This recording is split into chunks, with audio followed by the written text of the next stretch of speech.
Assalamu alaikum everyone. It's been very long time to talk to you, to share my thoughts and to listen to your opinions. Today I make this video to go on the journey of self-care, self-healing and mental health.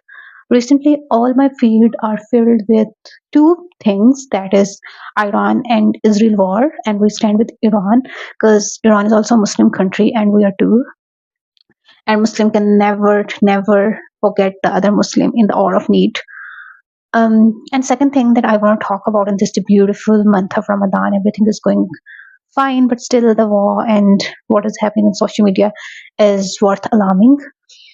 Recently my feed is also filled with famous YouTuber divorce, and I thought I am not going to make any video or any my perception on this, but later on I thought of, I'm talking about mental health, I'm talking about self-healing, and this is the big topic to talk about, specifically for Gen Zs and specifically for the ladies who are going to marry or men who are going to marry.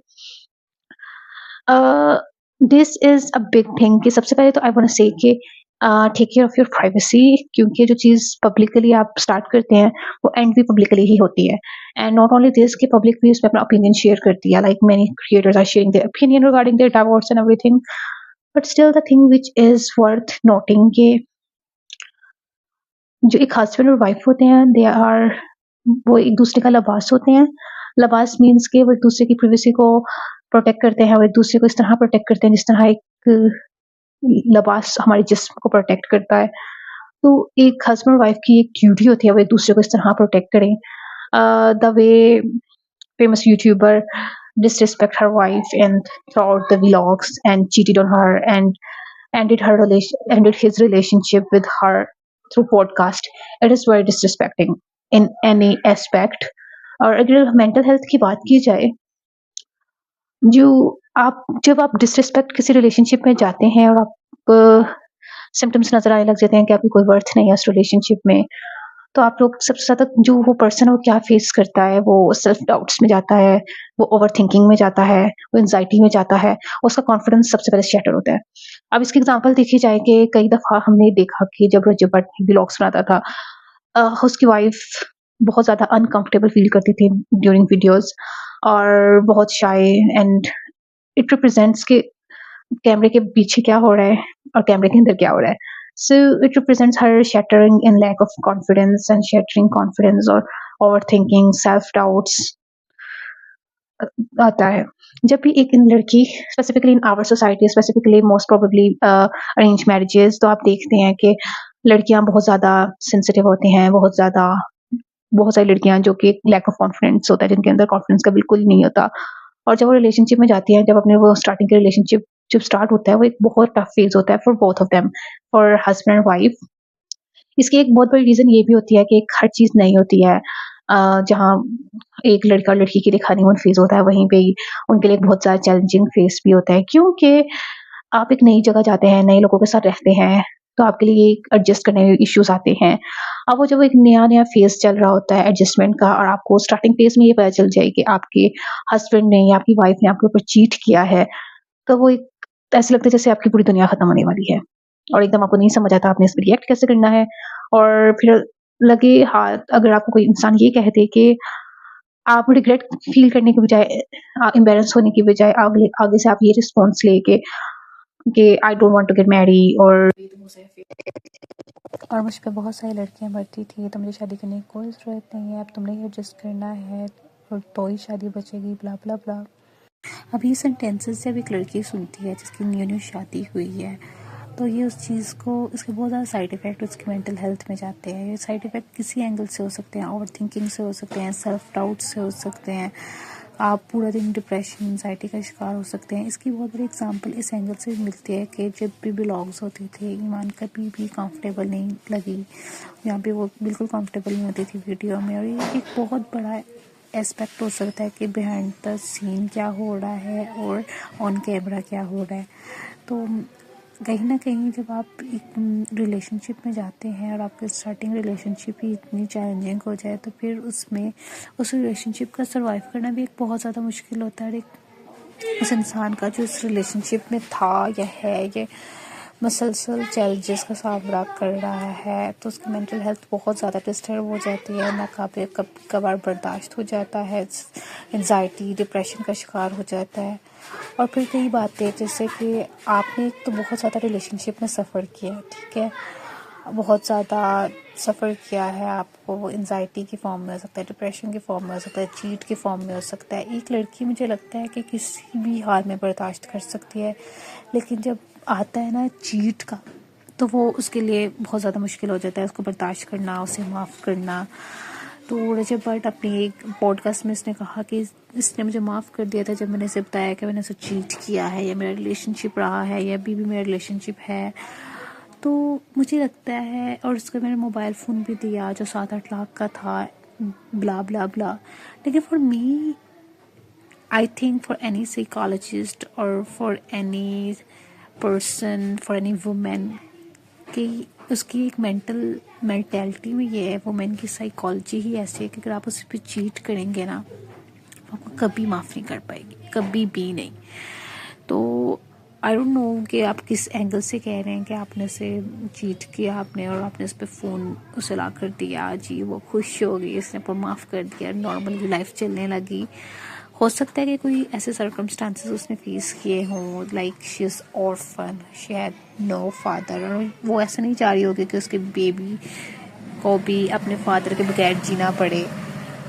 तो ये बहुत सारे aspect हो सकते हैं, rather than के कहें कि आपने चीट किया और उसने आपको फॉरगिव कर दिया। फॉरगिव तो नहीं किया होगा, उसने हालात से समझौता कर लिया, या फिर ये कह सकते हैं कि may be she forgive you on the basis of the circumstances कि शी हैज़ अ बेबी, और वो नहीं चाहे कि कोई भी औलाद अपने वालिदैन के बगैर बड़ी हो।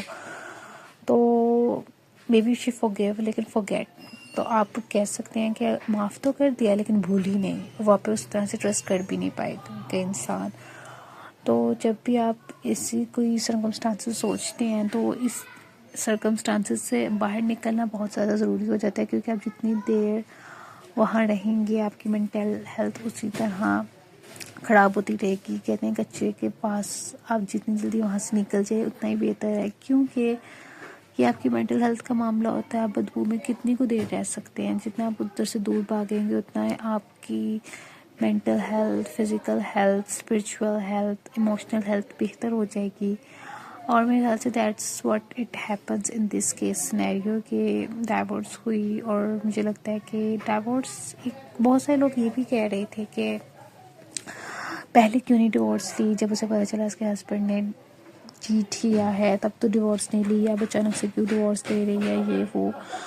तो मेरे ख्याल से एक लड़की जब भी ताल्लुक़ बनाने की कोशिश करती है, उसकी कोशिश यही होती है कि वो ताल्लुक़ लंबा चले, और स्पेसिफिकली जब वो पेरेंटहुड में जाती है, मदरहुड में जाती है, तो वो ये नहीं चाहेगी कि उसकी औलाद फादर के बगैर बड़ी हो या फिर मदर के बगैर बड़ी हो। तो मुझे लगता है कि बहुत बड़ा रीज़न होता है कि बहुत सारे लोग, बहुत सारी ख़वातीन ये जानते हुए कि उनके हस्बैंड उन पर चीट कर रहे हैं, उनको वो हक़ नहीं दे रहे जो वो डिज़र्व करती हैं, तो वो फिर भी इस रिलेशनशिप में स्टे करती हैं। और एक और बड़ी रीज़न वो ये होती है कि क्यों ख़वातीन ऐसे रिलेशनशिप, टॉक्सिक रिलेशनशिप्स पे स्टे करती हैं, क्योंकि उन्हें लगता है कि वो फाइनेंशियल इंडिपेंडेंट नहीं है, और अगर वो अपना ये घर छोड़ देंगे तो वो कहाँ जाएंगी, क्योंकि मायका जो होता है ना, वो तब तक ही होता है जब आपके पेरेंट्स ज़िंदा होते हैं। मोस्टली केसेस में तो पेरेंट्स नहीं भी ज़िंदा होते हैं, मोस्टली केसेस में अगर वो ज़िंदा होते भी हैं तो वो अपनी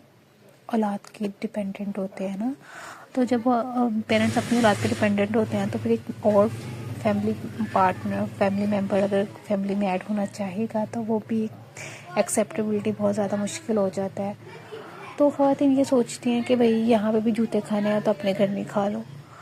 तो इस एंगल से ख़वातीन के लिए, वुमेन के लिए, जनरेशन्स के लिए फाइनेंशियल इंडिपेंडेंट होना बेतहाशा इम्पोर्टेंट है।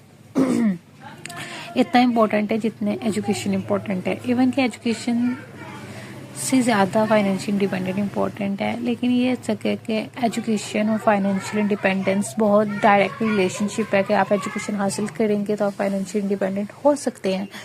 लेकिन अब इन दिस एरा इसकी भी कोई कैद नहीं है। लेकिन फॉर मी कि आप फाइनेंसिस की वजह से लड़कियाँ, ख़वातीन, औरतें टॉक्सिक रिलेशनशिप्स में रहती हैं, क्योंकि उन्हें पता है कि वो अभी फाइनेंशियल इंडिपेंडेंट नहीं है। तो मैं यही कहूँगी कि जो लड़कियां हैं उन्हें अपने फाइनेंशियल इंडिपेंडेंस में काम करना चाहिए। जॉब्स करें, बिजनेसेस करें, ऑनलाइन करें, कंटेंट क्रिएशन करें, कुछ भी करें, but do something that belongs to them, not their partner. क्योंकि at the end of the day कुछ भी हो सकता है, लाइफ किसी तरह भी चेंज हो सकती है, कोई सर्कमस्टांसेस भी आ सकता है। लाइक अभी जिस सिचुएशन अभी रिसेंटली का पूरा सोशल मीडिया सिर्फ इसी बात में भरा हुआ था और हर एक की अपना ओपिनियन था। कुछ लोग रजब भट्ट को सपोर्ट कर रहे थे, कुछ बहुत ज़्यादा लोग 90-80% ईमान को सपोर्ट कर रहे थे। और honestly speaking I support her too, but at the same time मैं यही कहूँगी कि इंसान जितनी जल्दी डिसीजन ले ले और उतना ही बेहतर होता है। ज़्यादा देर अगर आप एक ही टॉक्सिक इन्वायरमेंट में रहेंगे तो उतना ही ज़्यादा मुश्किल होगा उस टॉक्सिक इन्वायरमेंट से बाहर निकलना। फर्स्ट आई मस्ट से कि that's the fine decision that she made for divorce, and divorce is a good, is not a wicked thing कि गुनाह मिलेगा दिस एंड दैट। हाँ, लेकिन ये है कि हमारी सोसाइटी डिवोर्स्ड वुमेन के लिए बहुत ज़्यादा तलख हो जाती है, उनकी लाइफ बहुत ज़्यादा मुश्किल कर देती है। लेकिन एट द सेम टाइम दुनिया बदल रही है और अब लोग एजुकेटेड हैं, उनके अंदर अवेयरनेस है कि रादर दैन एक ऐसी ज़िंदगी गुजारना जिससे मौत बेहतर है, तो उस रिलेशनशिप से निकल जाना और अपनी ज़िंदगी को एक दोबारा से चांस देना is way better than that. और अगर आपको ये वीडियो पसंद आई हो तो आप इसे लाइक करें, शेयर करें, सब्सक्राइब करें और हमें फॉलो करें। Thank you so much. अल्लाह हाफिज़।